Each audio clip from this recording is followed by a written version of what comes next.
เมื่ออีอำเนิงอำเข้าใจอีก็ทูไทยเมื่อก็เมื่ออีอำเนิงอีอำเข้าใจสิ่งนี้อีอำเนิงอีอำเข้าใจอีก็ทูไทยรู้ตัมบรีอัมรอดอาร์เมอเพราะอีอำเข้าใจแต่สิ่งที่อีเสืออีดื่มแต่สิ่งที่อีเราสะอีเนืองหุดอีอำเนิงอำเข้าใจภาษาอังกฤษมืออื่นเนี่ยมั้ง He who knows and know not what he knows is fool คนกระสันเนืองหุดอำเนิงสิ่งกระเนืองมันคนอีอะ He who knows and knows what he knows is wise man คนอยู่กับเราเดินเนืองให้กับคนเนืองสิ่งกระเนืองกันนี้มันคนสลาดอย่าไรเกือที่ออร์มีเจริญนี่คือสุภาษิตอียิปต์อ่านบุบตะตุ่มฉะนั้นอีจะต้องเนื่องและเข้าใจถ้าอีอำเนื่องเข้าใจพระเจ้าที่อีเชื่อพระคำที่อีอ่านชีวิตอีก็จะตะกลังปังลมแรงปล่อฉันก็มูอีเชื่อพระเยซูองค์กีเบือน140 ปีตั้งแต่ปี1888จนถึงมือสีอำก้าวหน้าอำยอลองก้าอำเราจมุดานสติปัญญาความรู้พระคัมภีร์เจริญเติบโตเลี้ยงตัวเองเบือนการถวายก็เบือนพระคัมภีร์ก็เฮลก็สลาดชีวิตก็เปลี่ยนแปลงรักย่อสมัคคีย่อปุ่มลุมสมัคคีย่อมึงมีกล้องไม่ให้เงียบย่อยย่อเบือนเป็นกุ้มเป็นก้อนเบียงก็ยำเบียงก็งอเบียงก็ชมเบียงก็ยองสมกับเราสมคริสเตียนสมที่เราสาเนาะอาจจะได้ปุ่มพระคัมภีร์เนาะอาจจะได้บทเรียนบทสอนครูสอนอาจารย์ศิษยาภิบาลมองอำตาเข้มแข็งมวยสันรูดยอบูดสันรูดยอกมูสันรูดยอก่อนนึ่มสันรูดยอความสัวยัดนี้พระคัมภีร์อำค้นคว้าอำศึกษาพระคัมภีร์อำอยู่พอแต่เพลินอำเจาะอยู่อำแต่งหดแต่งเสมอแต่งเลอะแต่งโหยแต่งถวายเกียรติพระเจ้าทำแต่ละขึ้นนี่คือสุภาษิตเดียวอำเมื่อแต่งตึงโหยตะตึงห้อยกับพระเจ้าตะตึงห้อยกับรวยตะตึงห้อยกับผักลัดตะอ่อนแอชีวิตอีอักกันมวยชีวิตและเวลาพระเจ้าอันอีเทในโลกกีใส่เกินคุ้มค่าใส่ชีวิตอันคุ้มค่าใส่เวลาเกิดประโยชน์และพระเจ้าจะโพดอวยพรฉะนั้นขอพระเจ้าเมตตาอีที่จะไม่กลจะเข้าใจสิ่งที่อีเสื่ออีดื่มฉะนั้นพระเยซูจึงมาในสวกเบียงปัตรวยเราโอมาโยฮันบัพติสต์มาเยเรมียามาอีไลจามาพูดทำนวยผิดเลยแต่บอกได้เราโอมา12 คนดินนี้เปโตรตอบถือเมื่อพระคริสต์พระบุตรเด็จพระเจ้าองค์ทรงพระชนอยู่อาชีวิตยัดแม่แล้วเปโตรกนี่ละสมมติที่แท้เดียวเมื่อเมื่อเราเมื่อพระเจ้ามอกเมียเราสาธุการในพระเจ้าขอพระเจ้าอวยพรก่อนกมุนตุสรีโลจมกลอันอีเนื่องพระเจ้าอีเมื่อนเป็ดโตเนื่องตอบมือกันนี้ขอพระเจ้าอวยพรรายการกีชีวิตกีน้องอาวังอันก่อนกมูขนาดเดขอพระเจ้าจอย อธิษฐานฝากกุญจุว่าทุกกลมองญานักเรียนนักศึกษาเยก่อนมาบ่อยก่อนรบบุกลึกยงเท่ามาแก้ลุยจำกนทหารตำรวจข้าราชการก็มุ่งก็หน่อยทั่วโลกพวกเอ้ยขอพระเจ้าทรงคุ้มครองรักษาและยูตูลชีวิตเนาะสลาดเฮรอสติปัญญากูอ่านพระคำกูค้นคว้าศึกษากูสอกหาแนวจะรักยอแพงยอแนวเจริญก้าวหน้าทุ่มเทเวลาอันกำระอันก่อนอันครอบครัวอันเวียกการพระเจ้าอธิษฐานขอพระเจ้าอันกระเดชพลังอำนาจฤทธิ์เดชจากพระวิญญาณบริสุทธิ์พระเจ้าอธิษฐานในชื่อพระสุกิจเจ้าอาเมนครอสมาเลลอยจมกนก่อนก็มุ่งตุสรีเลียดยิ้มมอนยิ้มแหงสกีจิกายบุบยอเจ้าแขวงโรมอำเข้าใจพระเยซูเมื่อไม่คนอาสิทธิ์อำนาจเจ้าแขวงเยรูซาเล็มตัดสินพระเยซูแต่อำเนินสัพพสูมมซึ่งกระเนิงก็คือโมจิวซึ่งกระเนิงซะหัวหน้าศาสนาจิวมหาปุโรหิตเฟริสีธรรมจารย์อิสาผ่านแต่ปิลาตอำเข้าใจสัพพสูมพระเจ้าและเมื่อก่อนได้พระเจ้าและยุรหานสามมือจะเป็นจากหานและไทยมาบอภัยมาบกลางมาบและสนะรวยมานสนะมาบสนะความหานและอันความลดพ้นชีวิตเดรันภัยมาบไทยมาบเกือบเนืองฉะนั้นเมื่อเกือบเนืองเราสู้เกือบต่างและเมื่อไปสู่ตอบกับประกายก็คงงงเยี่ยมพระมิโยพี่น้องเลยหนังสือโยฮันบท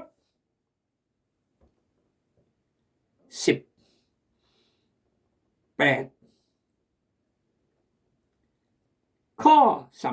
30พวกเขาตอบว่าถ้าเราบ่เป็นผู้ให้แล้วพวกขน้อยก็จะบ่ได้นำเรามามอบให้ท่านดอกปิลาตเว้าต่อพวกเขาว่าให้พวกท่านเอาชายคนนี้ไปตัดสินตามกฎหมายของพวกท่านเองซะพวกเขาตอบว่าพวกเขาบ่ได้รับอนุญาตให้ประหารชีวิตผู้ใด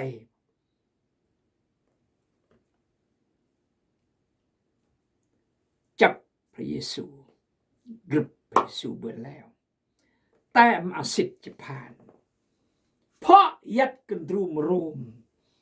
ครอบของโรมอำนาจประเวยอิสราเอลประเวยยิวจำเป็นอย่าเพิ่งอำนาจและเลวอันปิลาตเจ้าแขวงกีเข้าใจจุดประสงค์เป้าหมายเดนอที่กรึบพระเยซูยอมมอบอันยอปิลาตก็เลยมาดังนั้นปิลาตจึงออกไปถามพวกเขาว่าพวกท่านได้ฟ้องชายคนนี้ในเรื่องใดบ่ฟ้องคนกี้แต่เรื่องหมอฉะนั้นในแง่กฎหมายในฐานะผู้นำเจ้าแขวงกาลจิพานคนจะต้องหนึ่ง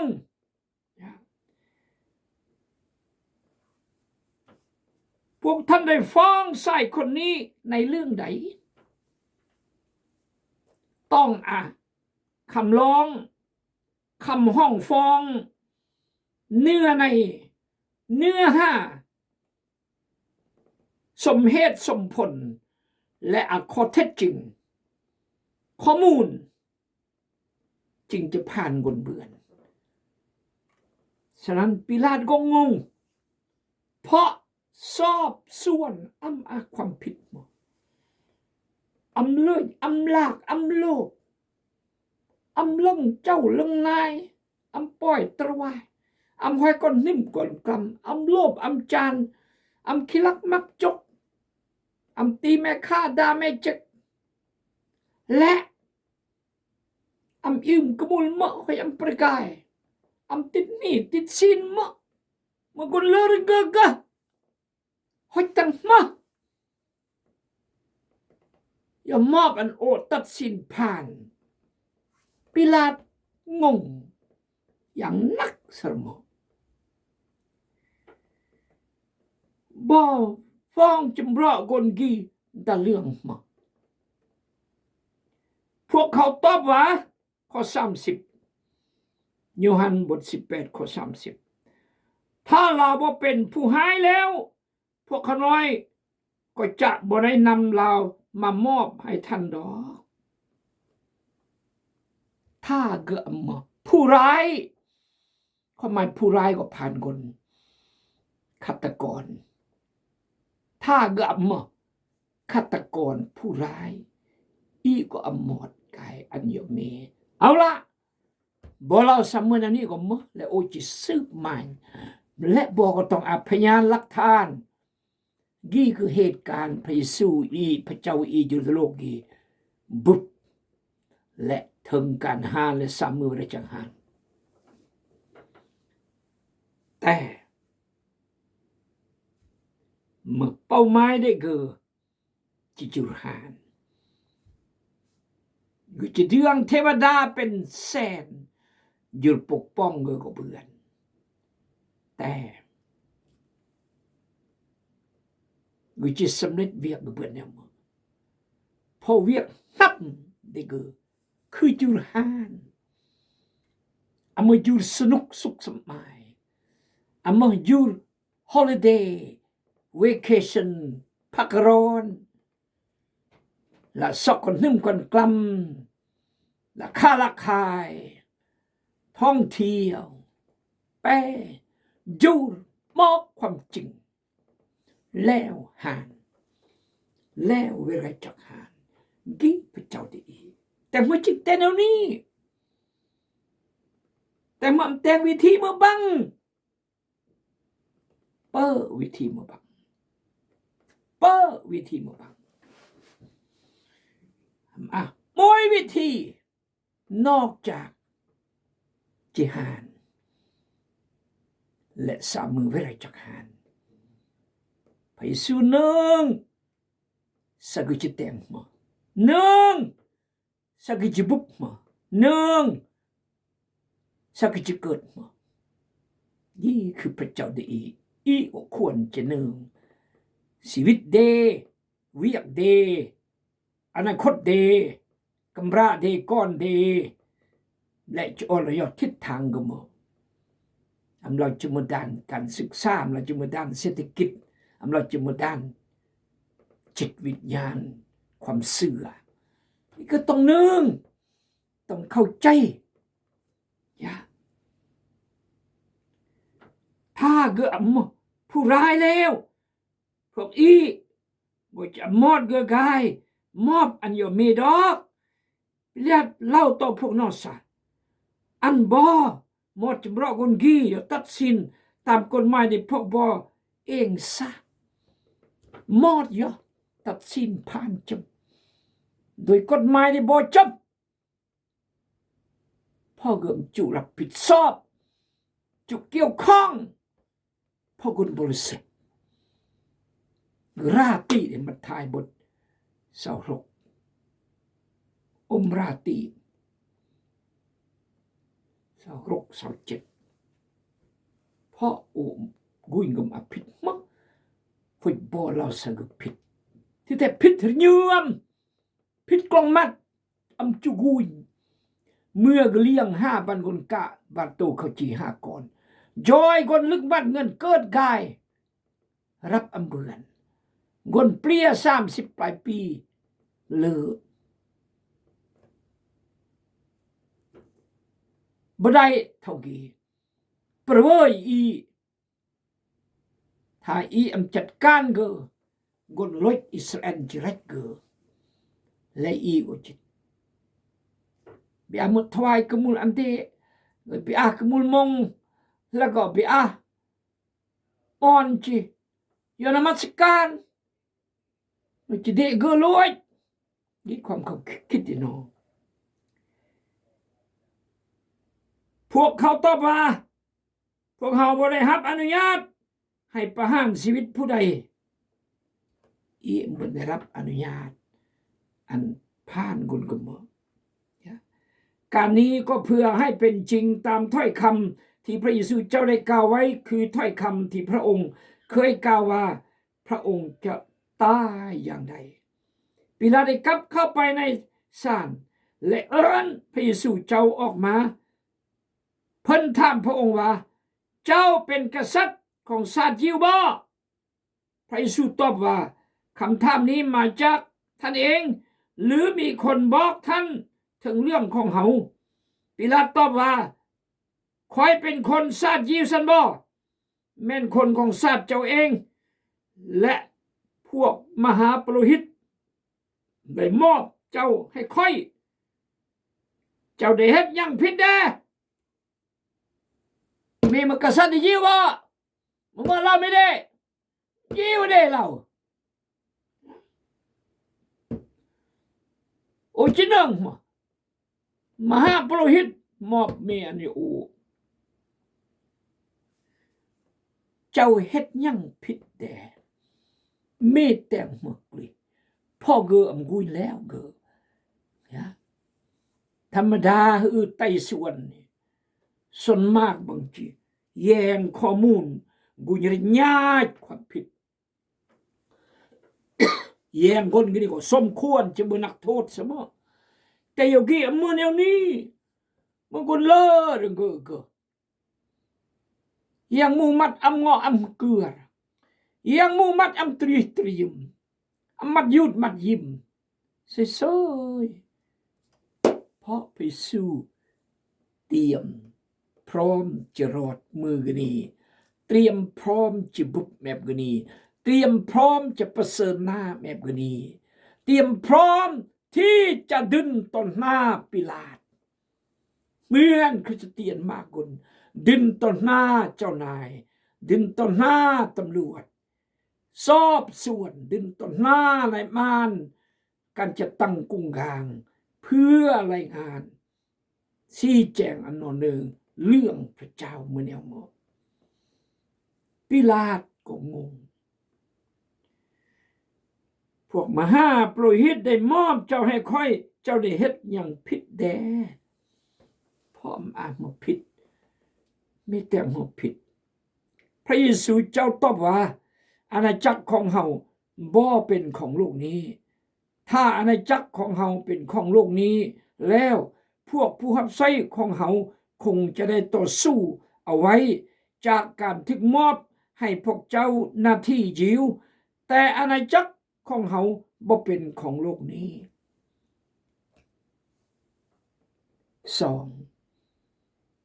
1จับกายอันเกอตัดสินประหารชีวิตด้วยอำเข้าใจต่อกี้ก็อำเข้าใจอีกตึมสะอาณาจักรโลกยามเดโอถ้าเมเดโออาลูกน้องที่จะจัดการแล้วปิลาตงงอาณาจักรยามเดโอหมดความหมายเนี่ยมาฉะนั้นความจริงยากคนจะเข้าใจแต่ถ้าหากอีเนืองอีเข้าใจป้าถูกแต่อิสระภาพแต่อีม่วนซื่นเก็บดอมฉะนั้นถ้าหากยูนเพื่อสู้รัฐโรมประดูกอบกู้เอกราชอันอิสแอนดงดังเหมือนสัตว์เดวิดสมัยกันนี้อุจากองทัพเดอุจาอาวุธเดอุจาลูกน้องเดต่อต้านอำรอดยมีโนฮาลุยไหนกุ้งกลางม่านเมืองอาณาจักรเดอำยัดโลกีอำยัดโลกีอำมือโลกีอยู่กับกู้ชีวิตมนุษย์กับกู้ชีวิตมนุษย์กอบกู้โลกีโลกเอ็มสร้างรกมือ อุจจาระจุดได้ก็ตั้งหมดอมยุรหานเพื่อนเรื่องโลกให้ประกายเรื่องประเทศเมื่อเดโอเมืองรัสเซียจุดได้ประเทศยูเครนแบบนี้ผนวกดินแดนกนห้ามนำเมอแซน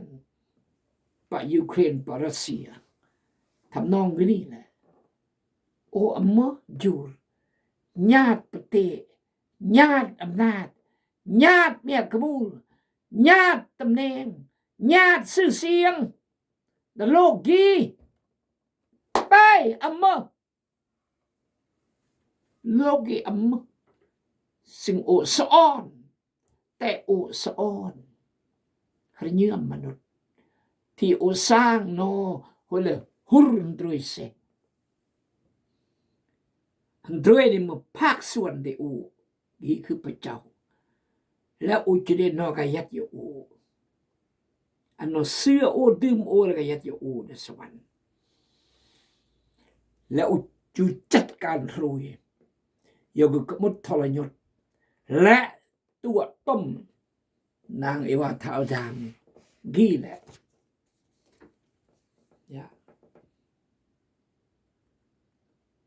ญาติชีวิตพวกนี้ลิ้นเมียเจียพายขี้เหล้าเมายาค่อยก่อนหึ่มคนคลำอันเลี้ยงจากชีวิตกนี้กายัดยกพระเจ้ากี่หานแล้วน้องเลือจ้างหรือเฮิกโฮกี่มีดเก่งย่อสิกุยเที่ยงย่อตอดมนุษย์เลี้ยงจากตีรวยมารสตานและมากและกล้างชีวิตนออันสะอาดอันเปลี่ยอันบริสุทธิ์และมงคลเมเรียนเรื่องหานอยู่ยักยกพระเจ้านี่คืออาณาจักรพระเจ้าเอ้ยอาณาจักรเด็กคือหริยมอีฉะนั้นมักเดือมาขังเจ้าหน้าที่บ้านเมืองความเข้าใจเมื่อเราอาณาจักรขึ้นจะเกิดร้อนเรื่องอาณาจักรทางกฎหมายทางการเมืองบอกทางการปกครองบอกเพราะพระเจ้ามือเจ้าชีวิตเมื่อเจ้าชีวิตมืออื่นอาณาจักรถ้าเปิดเจ้าชีวิตมืออื่นสาธารณรัฐนี่คือกฎหมายบ้านเมืองสำเนียงสำนวนภาษาฉะนั้นแต่อาณาจักรของเฮาบ่เป็นของโลกนี้มากบัดคริสเตียนผู้นับใส่พระเจ้าต่อสู้ยกประโยชน์เที่ยงยอเพราะอาณาจักรเดนออำนาจเดนอเมียขมูลเดนอชื่อเสียงเดนอยับเดโลกีสารในจานต่างๆจึงตะขี้ตะนายสอบเมียสอบขมูลกุยเที่ยงยอโลภตัวต้มเรียงเพราะอาณาจักรเดนอยับเดโลกีสอกน้ำนี้มาน้ำนี้โลภลากเลยโอ้ยเที่ยงยอแต่งซัวเพราะอาณาจักรนองเรียดเคไปสู้เราโอ้ทูตสวรรค์ต่อสู้พริบตาเดียวเจ็บมับเหมือนเทวดาผ่านทหารเอสเรียที่ตีเยรูซาเล็มกษัตริย์เฮสเคียเล่าโยอีไลเล่าโยเอสยาอำยากพระเจ้าจะแตงพริบตาเดียวแต่อาณาจักรเดโออำเมโลเกสกิกาจักย่ออาณาจักรที่บ่เด้เมื่อโลกที่บ่หรือมาแผ่นดินสวรรค์ในพระเจ้าครอนอีตะกุยตะเทียงตะโลภตะสุราษบังลวงตะส่องตะเบิกตะตัลกุยเทียงย่อพ่อตระเกิดสอาณาจักรเดเมโลเกมวยมืออีกจากย่อมวยมืออีกสิกันตรุมปเตจบยังมวยบารอบพระเจ้าอวยพรบุบยอมเมถ้าพลาดเสียใจอาเมน